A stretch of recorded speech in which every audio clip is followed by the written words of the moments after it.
Welcome to the Real Life Momz podcast, where we put ourselves on the top of our to-do list. I'm Lisa Foster, your host, and today I'm here with fellow mom, Jen Allen, and she is a human design consultant and is here to help us discover the world of human design. So, hi, Jen. Welcome to the show. Hi, Lisa. Thank you so much for having me. I'm always thrilled to talk about human design, especially with other people who are excited about it. I'm so excited about this topic because I have tried to figure it out and it is really overwhelming. I do the Mhm. sites where you can put your name, your birth date and things in and you get this thing and I don't even understand what the thing is. But before we dive into the thing, I'm going to have you just tell us what exactly is human design and why it actually can help us. Yeah. Well, human design is like a map or a blueprint of your energy. It is your authentic energy. It shows you where you are consistent, what you're here to bring to the table, and where you're not consistent, where you're taking in the energy of other people and are maybe trying to be someone else other than who you are. So it's a really powerful tool for self awareness, self acceptance, self trust, and ultimately self love, which I feel like so many people are lacking all of those things because they don't really understand who they are and who they're here to be. So they're kind of scrambling around trying to be like this person or that person, or just taking on what society told them they should do and how they should be. And then a lot of people are just walking around really unfulfilled and frustrated and angry and bitter and disappointed with life. And so human design helps you really clearly see this is why you do what you do. This is why other people do what they do. And that's great. You don't have to be them. It's really a powerful decision making tool and helps you, even though it can be pretty mindy at first, especially as you're learning about yourself, you can get up in your head of like, oh, this is why I do it, this is who I am, right? But ultimately the whole goal is to let your mind have that to chew on so you can come back to your body, because that's where you're meant to actually make decisions that are going to keep you in alignment. Wow. Okay. So first of all, if I knew that there was a map to my life, like my energy, like where has this map been? Jeez, right? Like everyone needs that map. It's crazy. But I have seen the map and it's a bit Mhm. confusing. So Mhm. we will dive into that. But my first question is, why is it your, and maybe you know this or not, I don't know, but Mhm. why is it your birthday where you were born and like the time that Mhm. makes up the map? Yeah. Well, human design is actually a more modern system that is a synthesis of several other systems. So we've got the esoteric, so we've got astrology, the Hindu Brahmin chakras, the Kabbalist tree of life, and the Chinese I Ching. So those are all wrapped up into the system, which is why you're seeing so much detail, so much nuance, so many layers to it. And in addition to that, we've got the exoteric systems of quantum physics and biochemistry and genetics and astronomy, and how all of this is really, really how the world is mapped out. And so that's why it's based on your birth time, your birth location, and your birth date, because that's going to tell you what was happening in the cosmos the time you were born and what your imprint is, your energetic imprint, which is what forms the map. Okay. So someone who was born on my birthday in maybe the same place at the same time, Mhm. that could happen, Mhm. right? Like the Yes, same that can happen. And this is would we have why the same imprint? Yeah. you have the same imprint. If you were born, well, even seconds apart, you can have a slightly different imprint because it goes really, really deep. There are actually over 2 billion different ways that a chart can come together. And so, yes, if you were born in the same hospital at the exact same moment as someone else, you're going to have the same imprint. However, what you're not going to have as you grow up is the same conditioning. You're not going to have the same choices. You're not going to have the same parents telling you this is how you should be to survive and be successful in this world. And so, with those differences, every single person is absolutely unique Mm-hmm. because there is this combination of the imprint and how you're working with the imprint. Ah, how we're working with the imprint. Okay, that seems like the key. And now I understand why I didn't get it. And it was so complex because as you described, like all the things that go into it, I was like quantum physics and like the astrology. I was like, well, no wonder I didn't get it. I consider myself a smart human being. And I was like, whoa, this is way out of my league.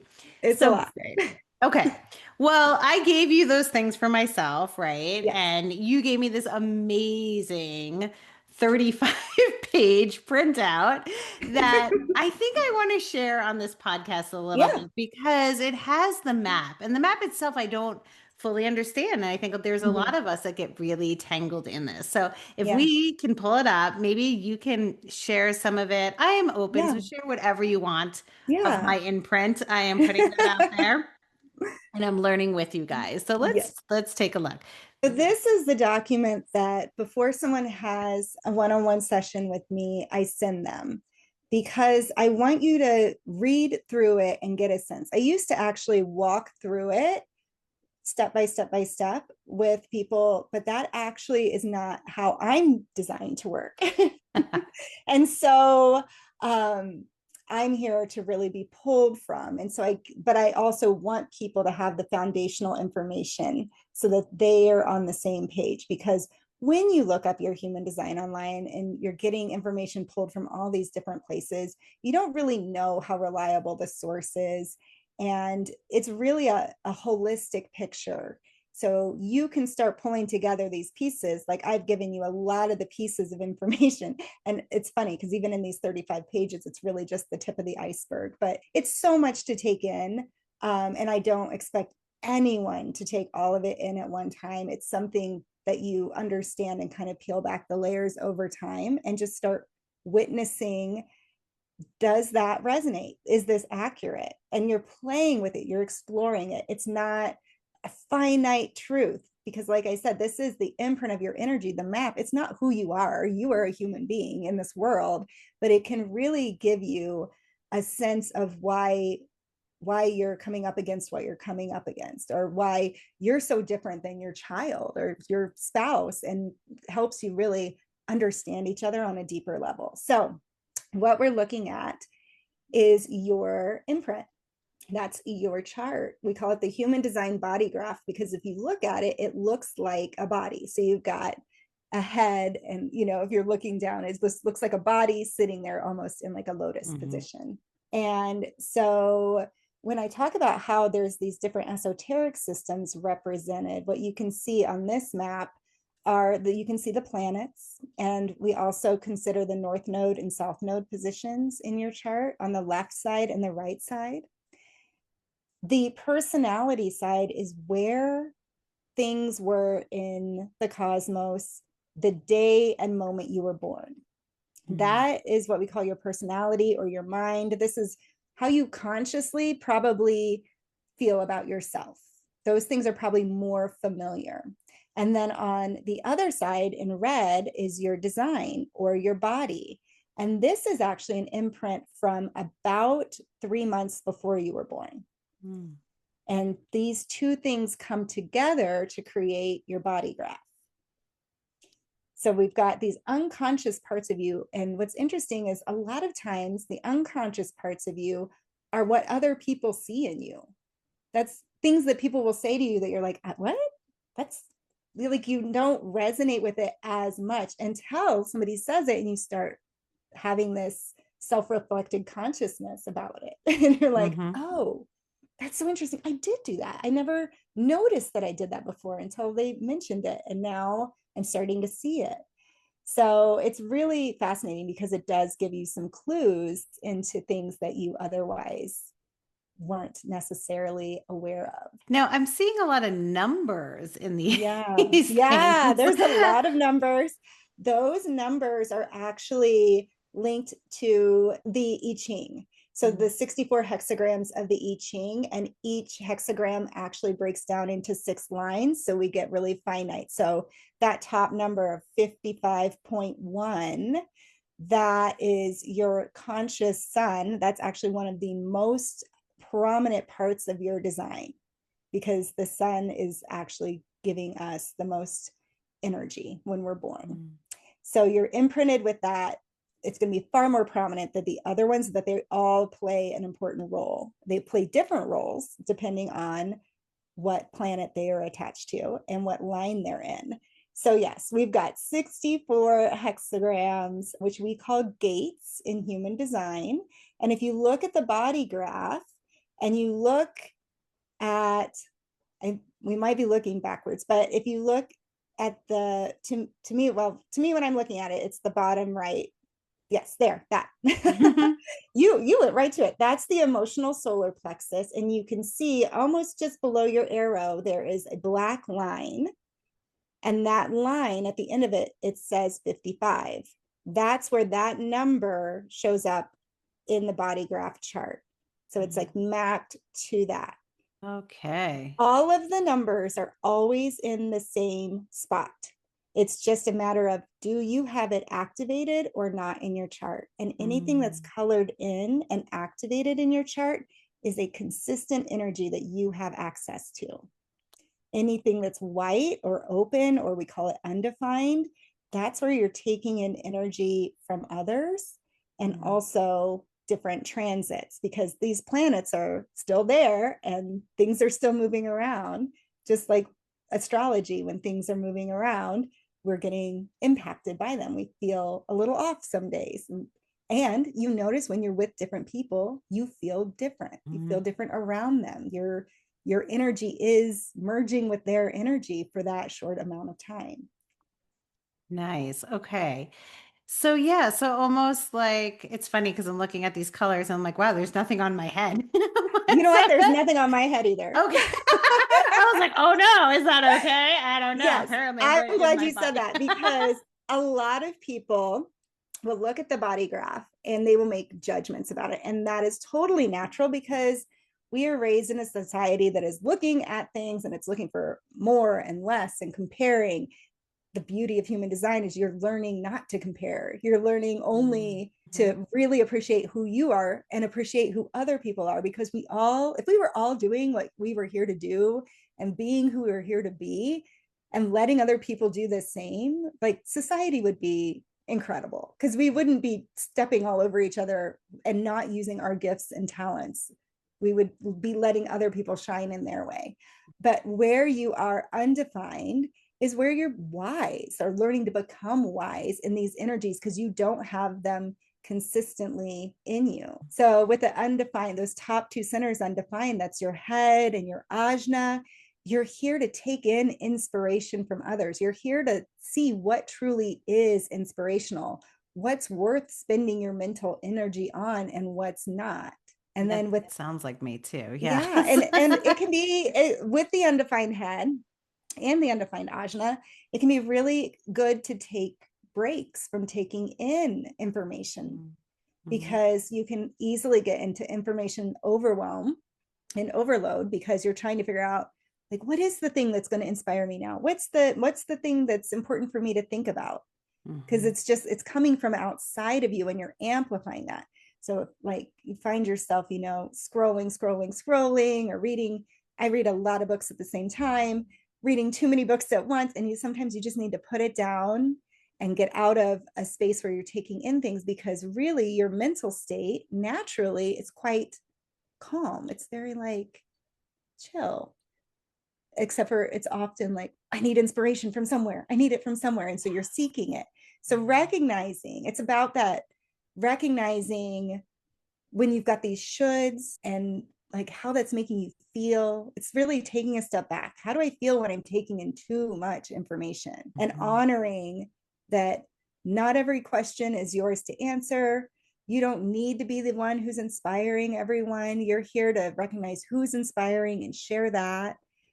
And the other center below that, the ajna center, very similar, because it's up here in the mind, And it's about forming opinions and having ideas and having realizations and insights and answers and being really process oriented and having a specific way that your brain works. Well, if it's undefined, you're here to take in from other people and see, like, how does their process work? How are they structuring things? What are their ideas? What are their opinions?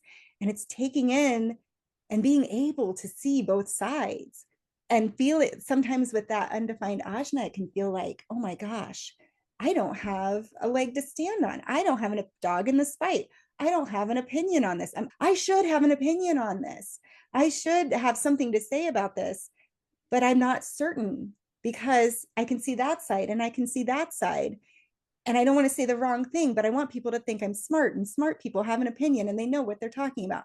That's not what this is about. With the undefined ajna, you're here to be fluid and to change your mind and to take in more information and to build upon that and to understand why certain people see things a certain way. And when you're with them, you're likely to see it more their way. And then you're with the next person, you can see it their way. I totally get that. Honestly, I see why I'm open there. That is exactly me. So that was cool to see.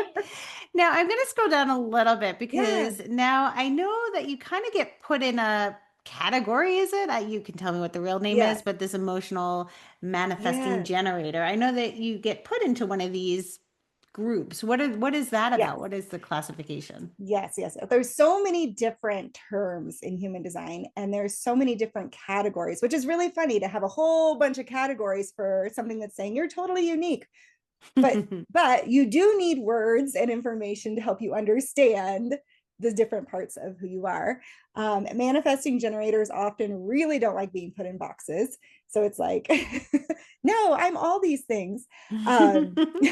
And that means you're a manifesting generator.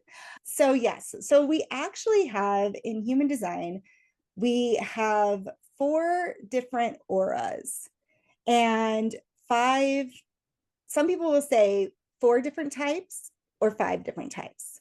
Now, the generator type is one of the four types. The manifesting generator type is debatable.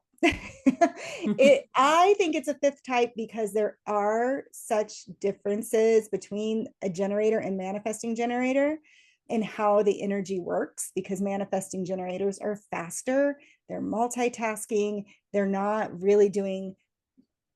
here to do one thing at a time and build on it as steadily as generators. And also, I'm a manifesting generator. So I knew listen, it. I knew I loved you. five types. We got five. In my book, we talk, but I always bring it back to you're a generator first because of how the energy works.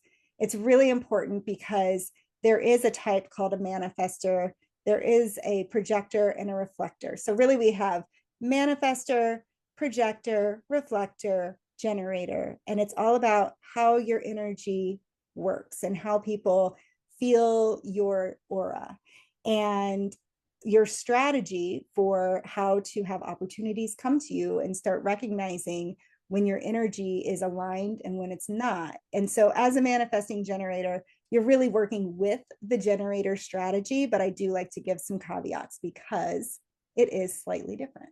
Yeah, okay.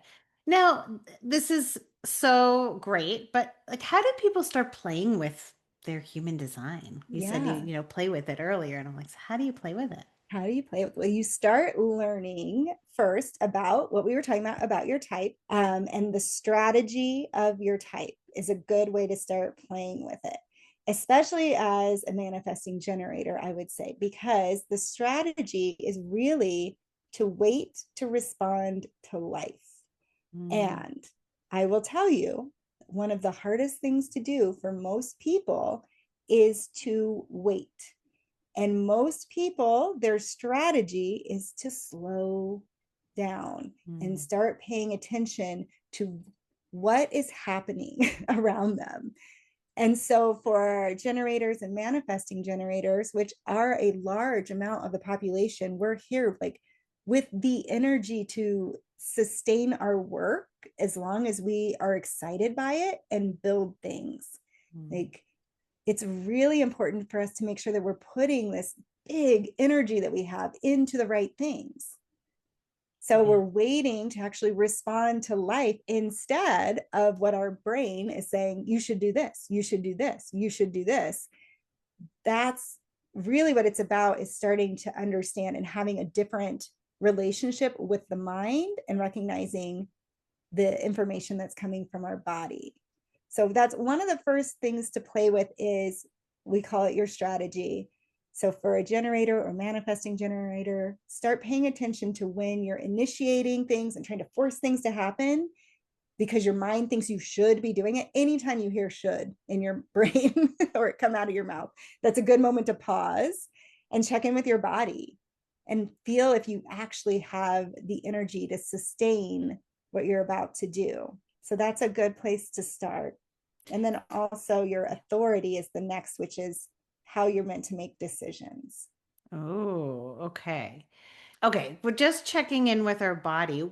When you Mm-hmm. check in with your body, Mm-hmm. what are we feeling for? Well, that's a great question. And it depends on your chart. Oh, yes. That map. Yes.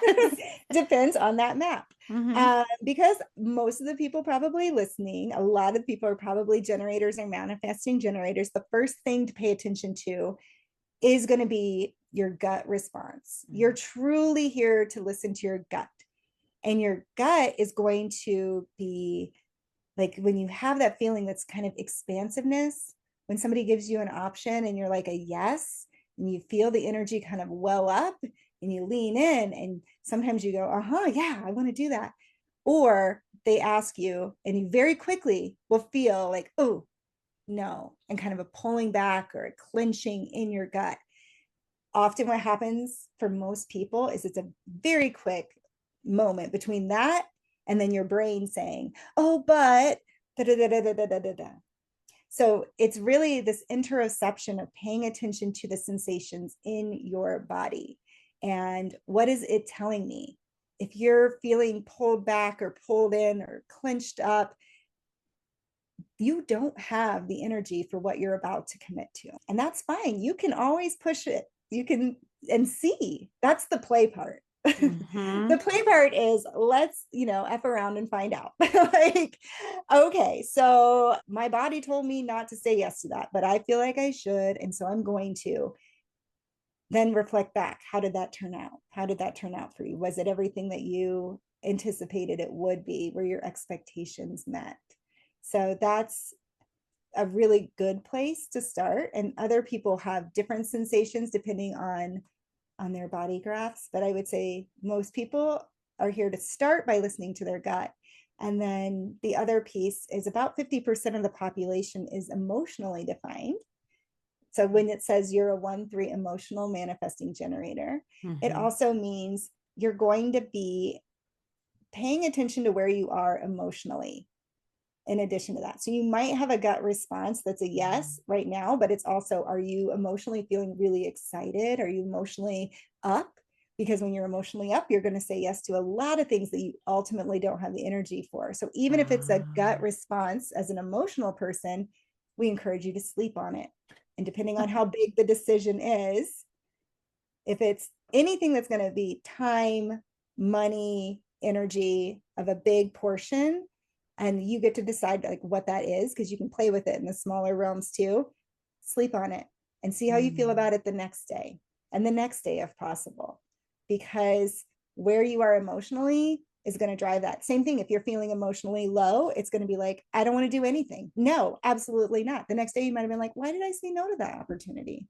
I was just in a bad mood. I was just feeling really dejected or, sad or melancholic. And the world was colored black yesterday. And why did I say no? Now I feel good. I feel even keel. Like I feel clarity. I would have actually liked to do that. So yeah, there's a lot of different elements to start paying attention to and playing with, even with this very high level basic foundational information.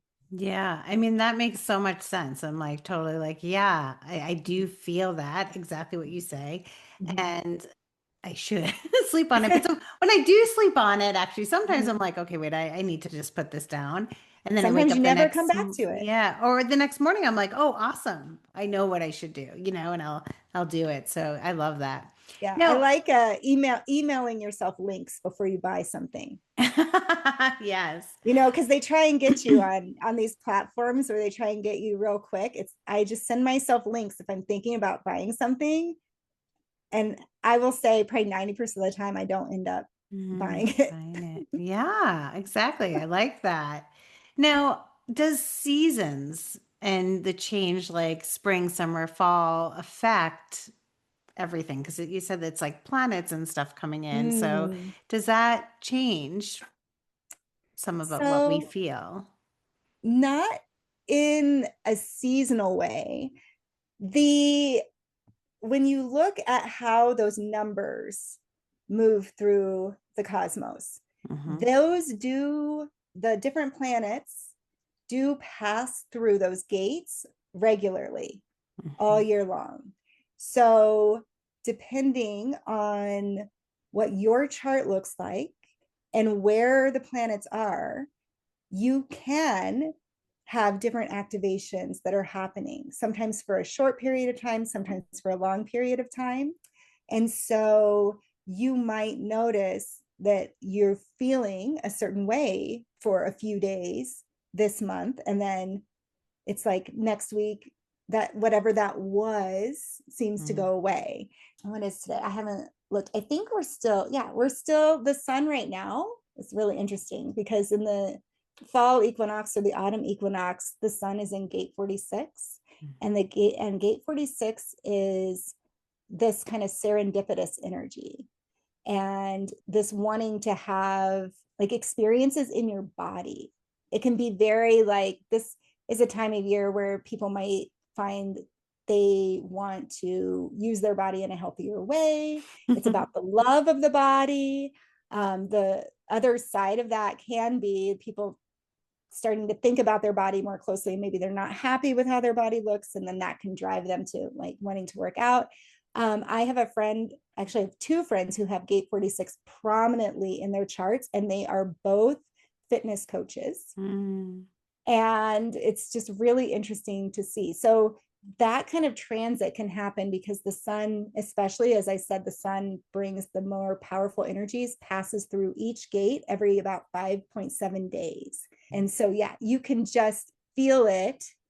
And, some people really like tracking it and seeing, like, how do I feel, this week or today? And again, it will depend on your chart and what it's hooking up to or not, how much you would feel it compared to someone else. Yeah. So Yeah. interesting. All right. Well, you have so much information. What is one thing that the listeners can maybe start doing today?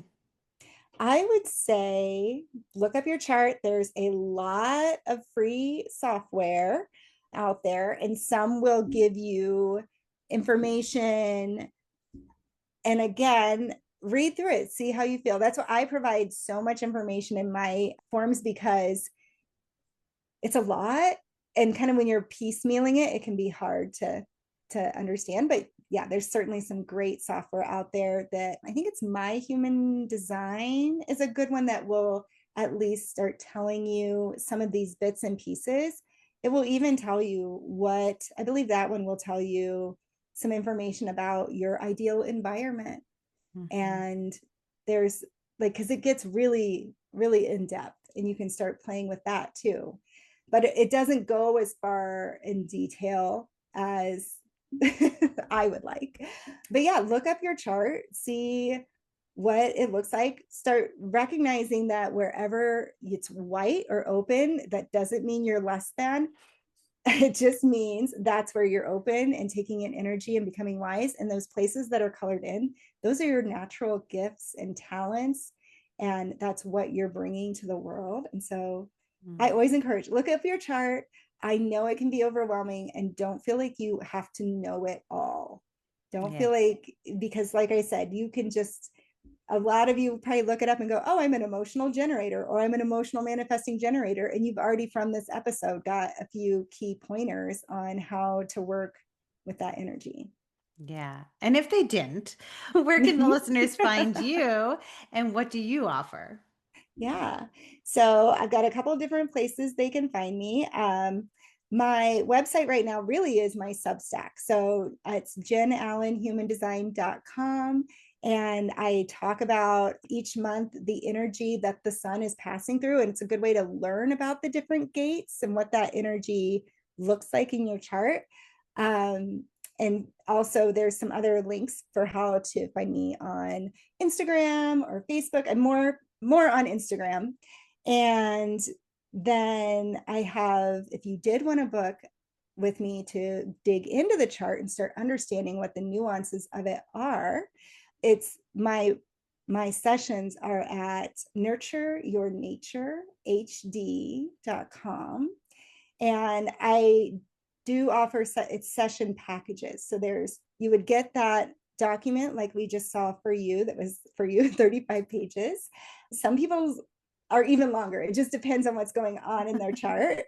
And so you would get that initially to start having an understanding of that. And then it's 3 sessions. So it's a package of 3 sessions at a time. You can always book 3 more if you want.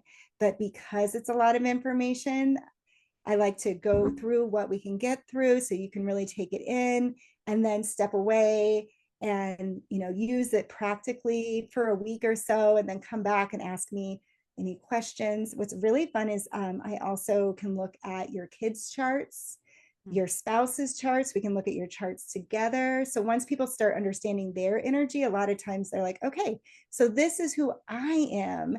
Now, why is my kid doing this? Because I thought they were supposed to be just like me because they're my kid. It's like having a blueprint for your baby. It's amazing.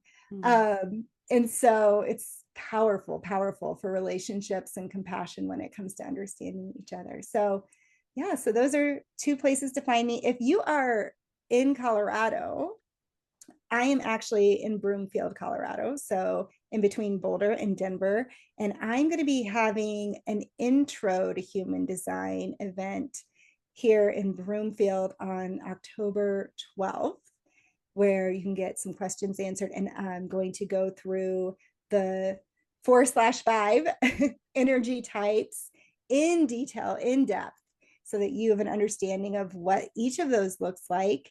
And we're going to talk about what that looks like if it's a child.